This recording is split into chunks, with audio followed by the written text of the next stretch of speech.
So now we know what keywords our website appears for on the second and third page of Google, it's time to work out how difficult it will be to get our website onto page 1 for those specific keywords.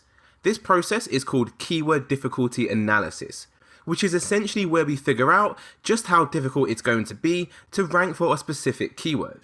To work out the keyword difficulty, we're going to use a free Google Chrome extension called Mozbar. To find their extension, all you need to do is go over to Google and search for Mozbar Chrome extension. It should be the top result.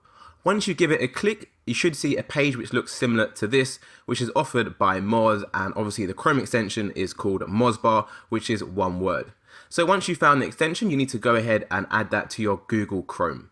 Now, it's important to note as well that you do need to sign up for a Moz account to use this extension, but it is completely free to sign up. And for those who don't already know, Moz is actually another SEO software company, pretty similar to SEMrush, although I found the information and the data that SEMrush provides to be far more accurate. However, I'm a big fan of the algorithm Moz uses to determine keyword difficulty, so this is what I primarily use Moz for. So once you have the Mozbar Chrome extension added to your browser, all you need to do is go over to Google and simply carry out a search for a keyword that you would like to target. So in this instance, I'm going to be using the keyword yoga mat. Now, once Google has returned the results, I want to go over to my Mozbar Chrome extension and simply give it a click until it turns blue like so. Now, what this is going to do is going to overlay two metrics to the organic results.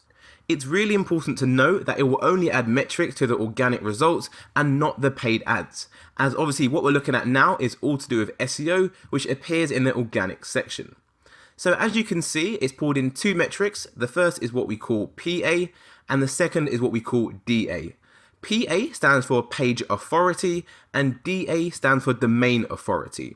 So page authority essentially tells you how authoritative and how powerful this specific page is, the one ranking in Google, and domain authority tells you how powerful and just how authoritative the overall website is on a whole. So when it comes to keyword difficulty analysis, what I like to do is look for websites that are on page 1 that have either a page authority or a domain authority of below 25. And the reason why I say the figure 25 is because 25 isn't actually that hard to reach, especially if you carry out a really comprehensive SEO campaign like the one I'm going to teach you in this course. And just to give you some context, our actual agency website, clickslice.co.uk, we actually have a page authority of 31 and a domain authority of 25. So these numbers aren't that hard to achieve at all. And all the SEO I'm going to teach you in this course is the same SEO that I've been doing on my own agency website. So if we analyze the websites we have on page 1 for our keyword yoga mat, you can see we've got a page authority of 35 for the website in position 1. We've got a domain authority of 50.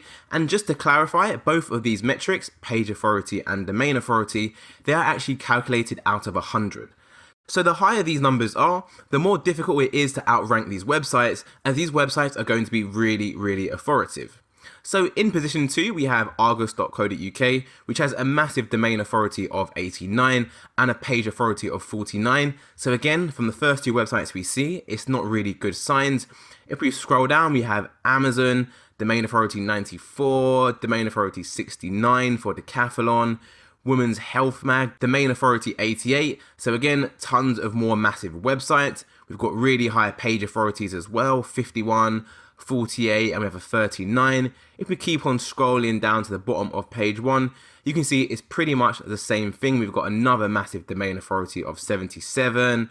We've got another domain authority of 94. Again, really high page authorities as well. So as you probably already figured out, ranking on page 1 for this keyword, yoga mat, is going to be really difficult and it's going to require a lot of resources. So let's look at another keyword now. So we're going to use this keyword example, non-slip yoga towel UK. So if we scroll down to the organic results and have a look at the two metrics, you can see that the website in position 1 is Amazon again. They have a page authority of 48 and a domain authority of 94. So again, a really big website. However, if we keep scrolling down, you can see we have a lot less competitive websites on page 1 for this keyword. We've got yogabliss.co.uk, which is in position 2. Yoga Bliss has a page authority of 28 and a domain authority of 31. So both the numbers are whereabouts where we want to be. This is a really good sign to see when you're doing SEO, as it gives you a strong indication that if this website can get onto page 1 and rank above all these other websites below it, which has really high domain authorities, then it just goes to show that if you carry out a really good SEO campaign, then you can also rank above these websites too. And what's even more reassuring is if you scroll down even further, you can see we have a few more weak websites on page 1 as well. We have buy-new.co.uk, page authority of 18, domain authority 18 as well. So again, another really good sign that we can also rank on page 1 for this keyword. If we keep on scrolling down to see what else we have another website at the bottom of page 1, page authority 19 and domain authority 24. So essentially, when it comes to analyzing the competition, all we're trying to do is find websites on page 1 that have either a page authority or a domain authority of below 25. As long as you see that, then it's a thumbs up, and I recommend you go ahead and target that keyword. Now, do bear in mind, if you are more experienced and you know quite a bit about SEO, maybe you've been doing it for a few years and you just feel more confident, then feel free to go for more difficult keywords. Just bear in mind, as those keywords are more difficult, by nature, it's going to take you longer to rank on page 1 and you're going to require more resources.